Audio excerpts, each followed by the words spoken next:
आइए दोस्त, आज हम बात करने वाले हैं प्रियंका सिंह के नए गाने के बारे में। दोस्तों देखिए, प्रियंका सिंह का एक नया गाना 9 तारीख को आ रहा है। जी हाँ, 9 तारीख को प्रियंका सिंह का एक नया गाना आ रहा है प्रियंका सिंह ऑफिशियल के यूट्यूब चैनल से।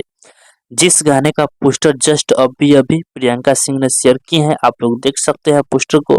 पोस्टर पे गाने का टाइटल है पिया से नैना। आप सभी से बता दें कि गाने को प्रियंका सिंह जी अपने आवाज में गाई हैं। और गाने को जो है गाने को कौन लिखा है इसमें नहीं दर्शाया गया है पोस्टर पर कि इस गाने का जो है राइटर कौन है। मतलब इस पोस्टर पर नहीं लिखा गया है राइटर का नाम। सिर्फ गाने में जो म्यूजिक बना है उसका नाम लिखा हुआ है। विनीत शाह इस गाने में म्यूजिक बनाए हुए हैं।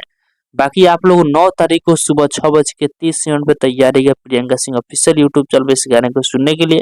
बाकी फिलहाल का ये अपडेट है, आप लोग इसके बारे में क्या करना चाहते हैं कमेंट बॉक्स में बताइएगा। और इसी के साथ हम इस वीडियो को समाप्त करते हैं। अभी तक इस वीडियो को लाइक नहीं किया तो लाइक कर दीजिए, और इस चैनल पर पहली बार आए हैं तो सब्सक्राइब भी कर लीजिएगा, क्योंकि इस चैनल पर भोजपुरी इंडस्ट्री के हर एक अपडेट सबसे पहले आप सभी को देखने और सुनने को मिलेगा।